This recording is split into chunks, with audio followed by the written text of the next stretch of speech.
The Viola de Gamba Society of America is a not-for-profit national organization dedicated to the support of activities relating to the Viola de Gamba in the United States and abroad.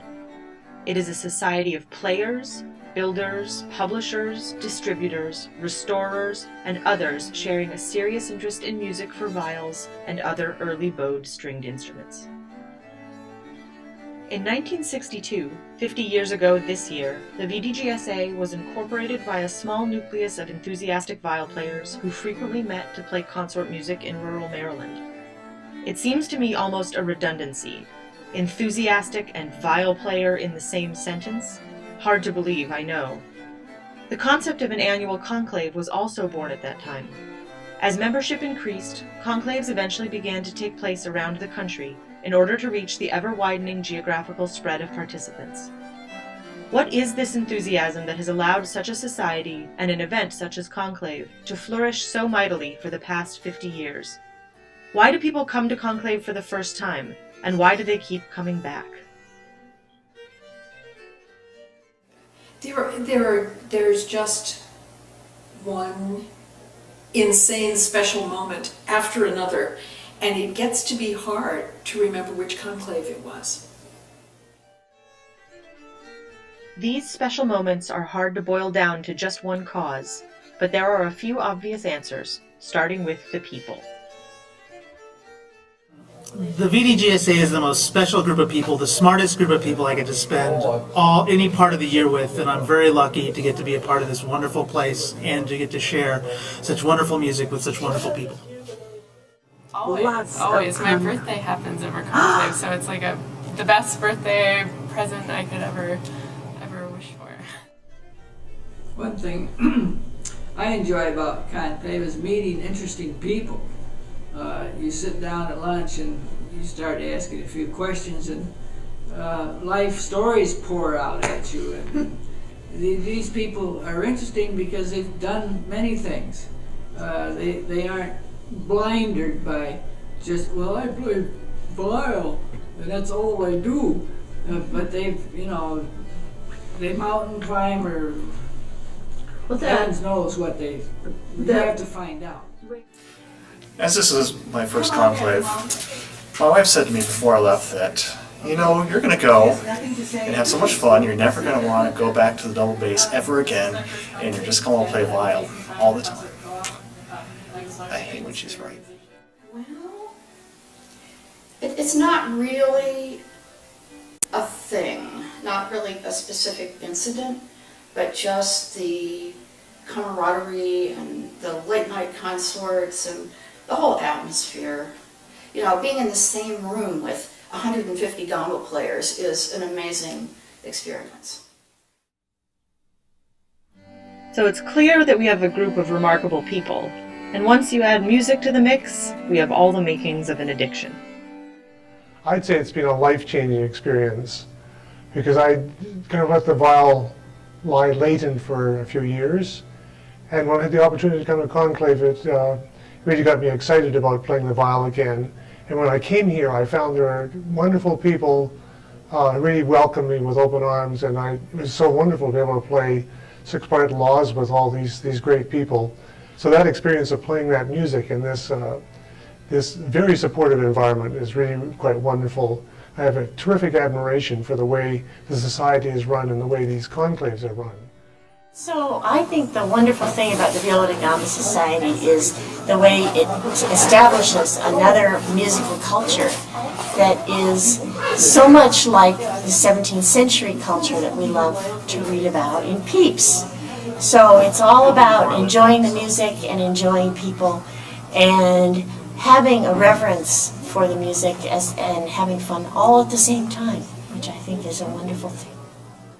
I just think Conclave's the most amazing thing. It's a sort of extravaganza of playing music with all kinds of people of all kinds of different levels, so that you can look up to someone and play with them, and then you can play with someone who's going to look up to you, and it's the most accepting context to do this in.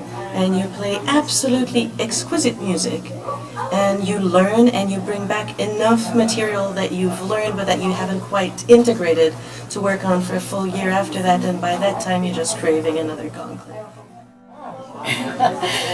Well, I was coming in right after I came here. I was taking various loads of truck down to my room, and I walked by a room, and there was this beautiful music coming from it, and it was Suzanne and Mike and Kathleen and some other people, and I just thought to myself, this is why I'm here. Once people have experienced this music making, it's easy to see why they continue on. But how do people come to the viol? Many attend a concert, hear the viol for the first time, and become entranced. Well, actually, it was right after our sojourn in Turkey. I came back to Boston, and I heard a concert of the Boston Camerata at the Boston Museum of Fine Arts. And there were 3 Gamba players, I believe, in that concert, and afterwards I met them and I said, I've always been interested in playing this instrument. And one of the 3 women standing there said, well, we're moving to Hanover, New Hampshire, and I'm going to have to sell my Gamba because we'll need a new refrigerator. And that person, although to date she denies that she mentioned anything about a refrigerator, was Phyllis Olson, and it was a Sprenger viol, and I was launched. I was living in Denmark with my family and taking cello lessons while I was there, and one day my mother took me to my cello lesson, and we looked in the door and the person before me was having a lesson on this beautiful instrument. I'd never seen anything like it before. And I remember my mother saying, look, that's a Viola da Gamba. And so I must have talked about it after then, because I said, I want to play that someday. And when we got back to Bethesda, Maryland, where we lived, then after that, when they started having concerts in the Smithsonian collection and the new musical instrument division in the new American History Museum, I went to concerts there. My mother also played on for the Kennedy inaugural ball, and Judith Davidoff was playing with her. Others have arrived in an early music workshop, innocently thinking they are a recorder player or singer, and have found themselves intrigued by this marvelous instrument. Around 1990, I went to an early music vocal workshop that was doing early Baroque, and Bob Eisenstein was running a beginner course for viol players to teach them how to play continuo for this period of music. So, being a cellist, I decided, well, I've got to try that. And of course, you know, all those strings and the fourths and fifths tuning just baffled me originally, but it challenged me to say, hey, I've got to really dive into this. So. It's almost invariable that someone was their pusher. Nearly everyone who plays the viol is a true evangelist. Wild-eyed, they'll push their instrument to your hand and say, you too can play the viol. That happened when I was playing in a consort of singer, recorders, crumb horns. I was doing all of those things. I called myself the utility infielder. But there was a viol player, Elizabeth Weishart, and she was playing treble and bass. And she said to me one day, why don't you borrow my tenor? And so I did borrow her tenor, and that summer, I think, went to Hampshire and took part in a baby viol class taught by Martha Bishop. My classmates included Martha Bixler and the late dear departed Paul Scribella. it was a momentous week. I first discovered the viol while I was in graduate school at the University of Pennsylvania. Mary Ann Ballard was a colleague of mine there, and I asked her about the instrument, and she responded by handing me a tenor viol from her collection, and telling me that she would be happy to teach me. And I get to this university in Rindge, New Hampshire, where on my violin slung across my back. And these people were all around, all kinds of young, old people. Music festival, and I've been at enough music festivals. But they started pushing their instruments at me. They did. Everyone practically started saying, like, here, play the viol. It was almost as though it was like, here, have some candy, or something. It was like drugs. Over the years, what has also kept people coming back has of course been the chance to improve and be taught, or learn to teach. The classes at Conclave are so helpful. I mean, they really provide a stimulus for things that you can do all year long to improve your playing. There are things that I can remember from the conclaves. Sometimes it's in classes, sometimes it's just a conversation, something that sparks an idea. Oh yes, that's how I can work on this and improve that aspect of my playing, or this. And I think I always tell my younger students, the better you get, the more satisfaction it is, because your skills as a player open up more and more of the repertoire to you and make it accessible for you, and then you can play things that you couldn't play before, or you can gain access to these composers that you couldn't gain before, and it just continues to develop. You know, Conclave is a wonderful place to just immerse yourself in the viol for a week, and part of it is the magnificent instruction that we get from expert teachers who are first-ranking viol players in the world. Second, there's the camaraderie. You see the same people. You get a chance to enjoy playing consorts with those people. So it's a chance to challenge yourself and stretch your knowledge, but also a chance just to enjoy friends and the music that you could make together.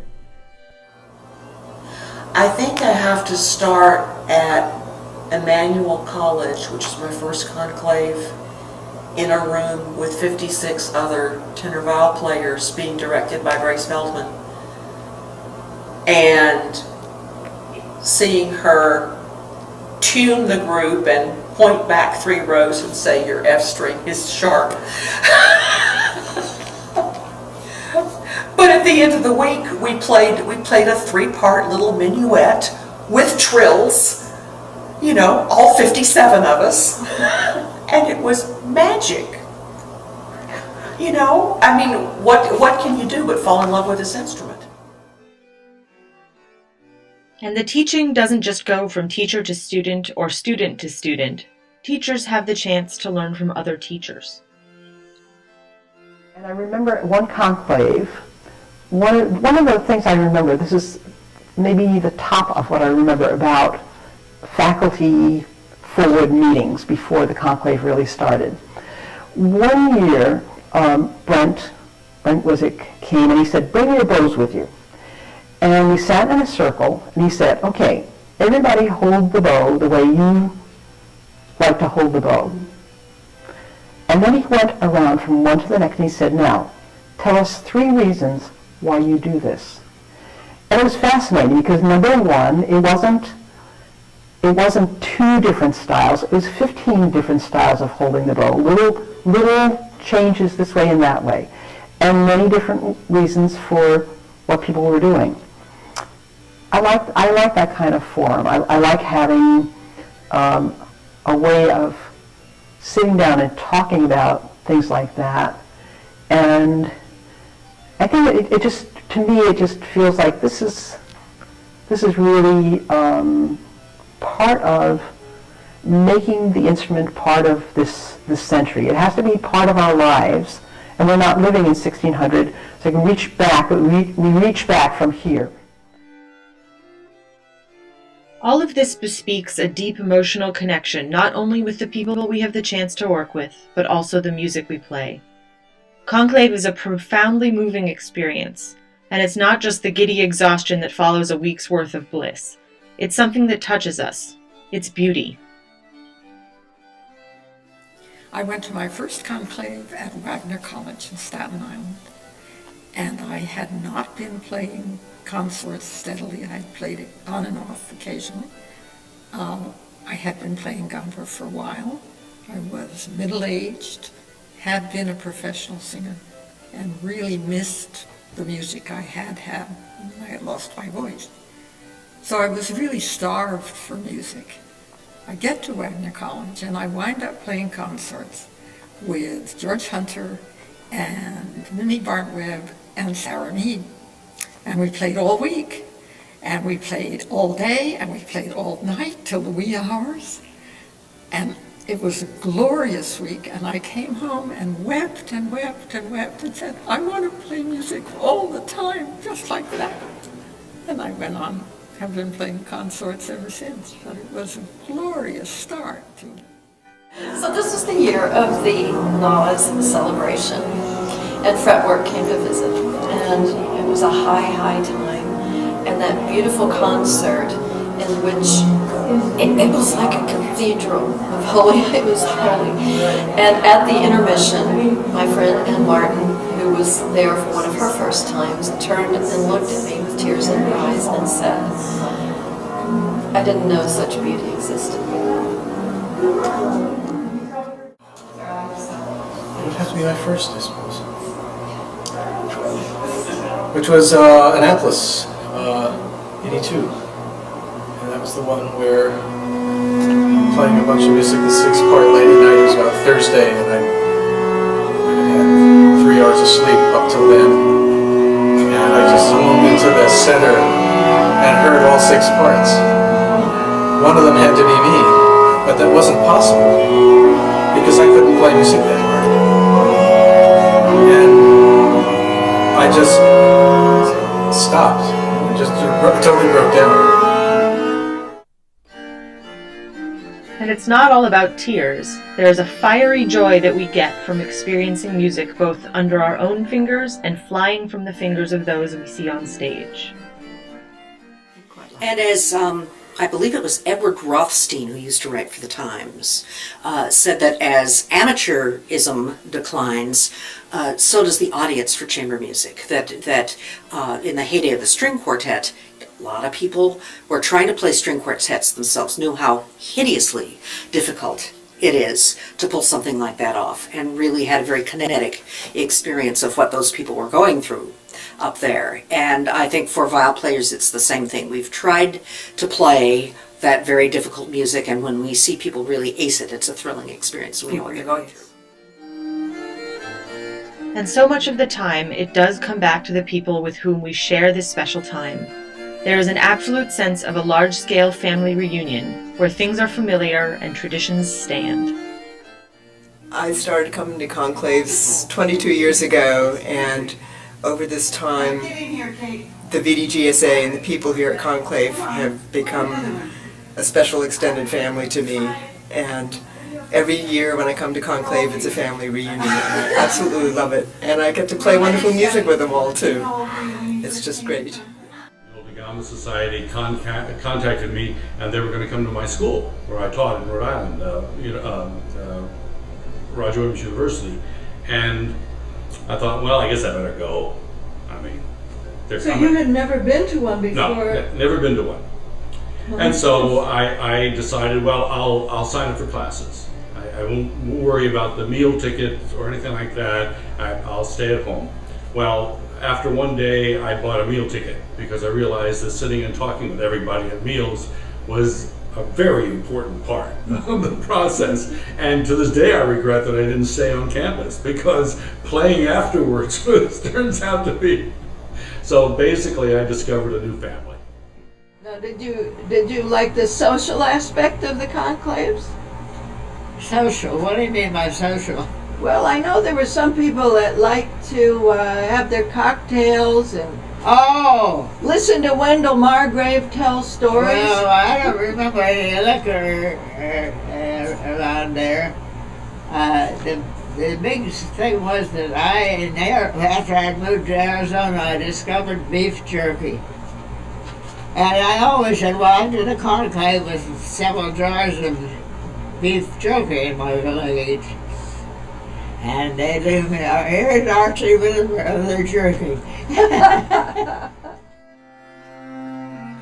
Viol players just love to be with others. Even with a remarkable solo tradition in literature, we are a deeply social bunch, and long to share this music and this experience with one another.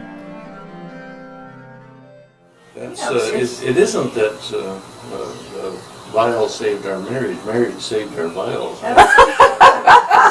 Because if I hadn't, if you hadn't been playing the viol too, I might have just dropped out by this time and withered away. What I hadn't counted on was the actually historically accurate sense of family that the society has. And that's been just a wonderful experience.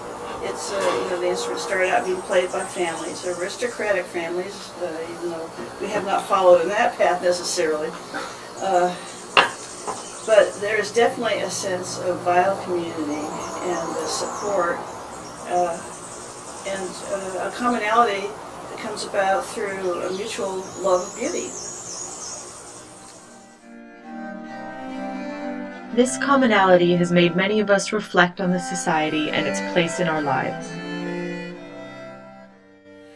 Well, I've come to feel that the Viola Gamba Society is a model for how is a social model that I really admire enormously. I've been on a couple of other boards at this point, and I think that the VdGSA board just that's how I say it. It stands out as a model for working together, mixture of amateurs and professionals working together for a cause that they really believe in. And that's the way I feel about the society at large. You don't have a professional life in early music if you don't have an active amateur life.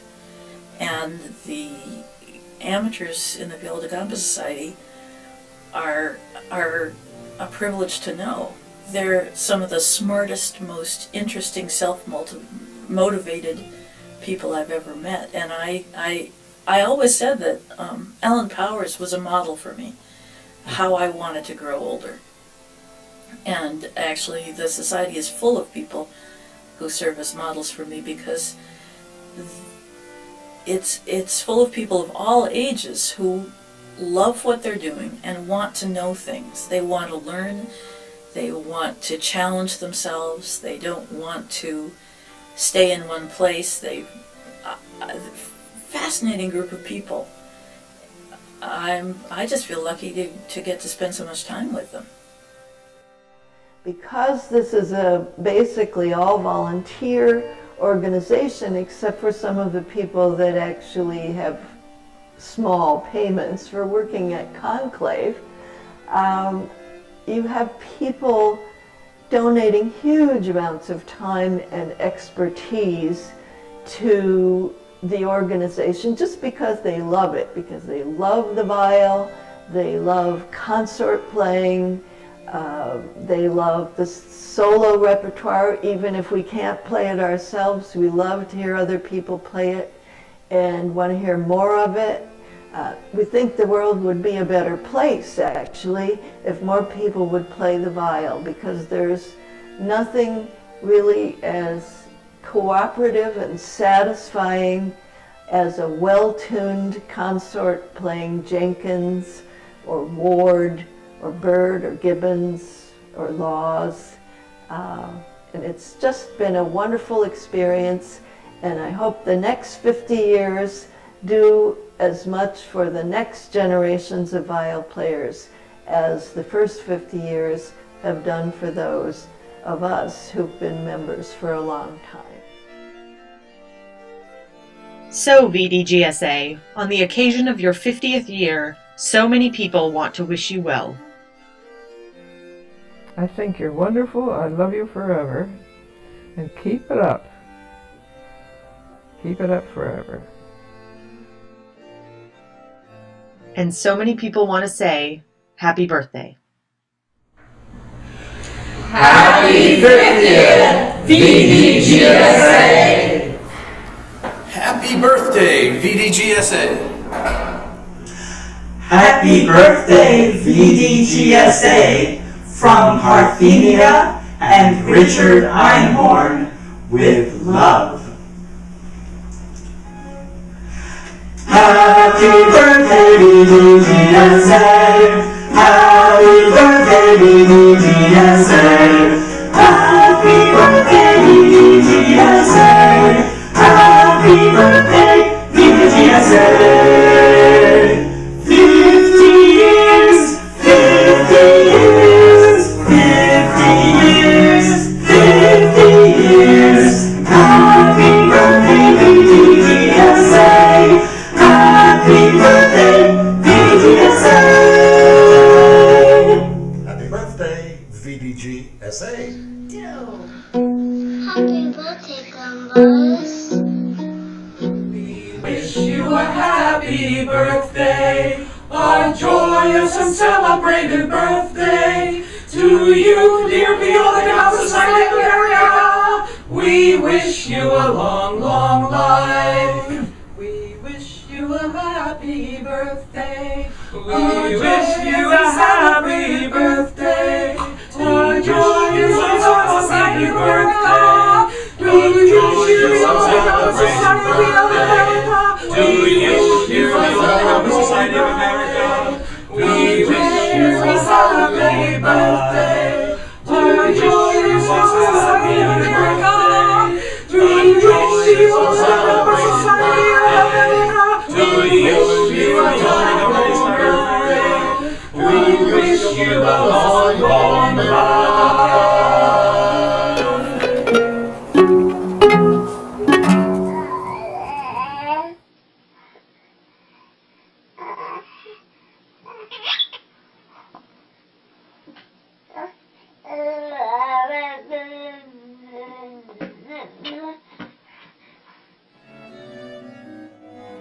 Eloise Glenn, a co-founder of the Society, wrote in the 1971 journal, "Most of us are striving in our particular way with our particular attributes to lend our tone, whether leading at one moment or supporting at another, to the complex harmonies of which we are capable when we cast our lot together. And if each of us continues to take a part, putting not too much of the burden on one voice, we shall make unforgettable the Viola da Gamba Society's pièce à 400. As we look out towards the next 50 years, we can look forward to many more evenings of making music together, in consort. And I would join in asking the same question that Eloise posed 40 years ago. Which part will each of you take?"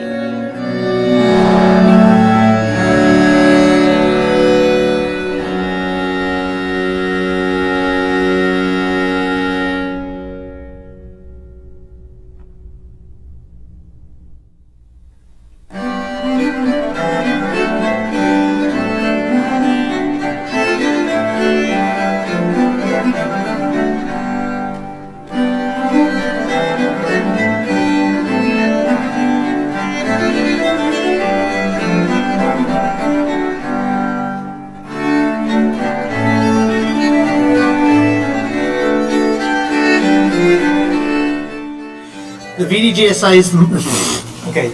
I was going to be honest. Happy 50th, VdGSA!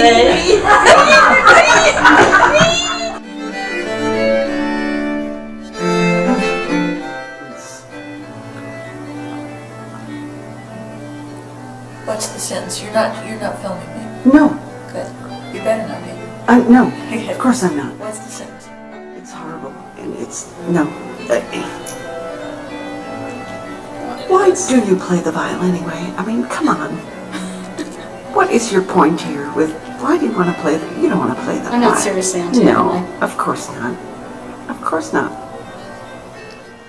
It's recording. Wow, hi. Just like that. Oh, so you're not doing that? No. No. I'm just, testing the bloody camera. I don't know.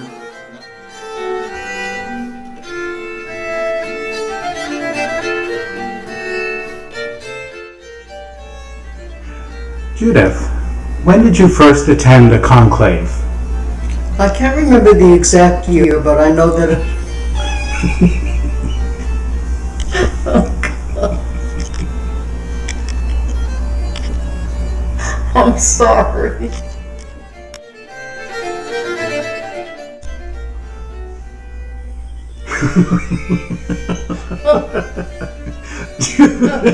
Okay.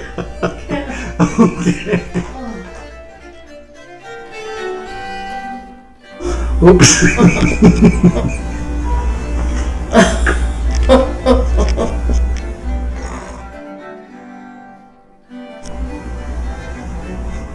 Judith, when did you first attend a conclave?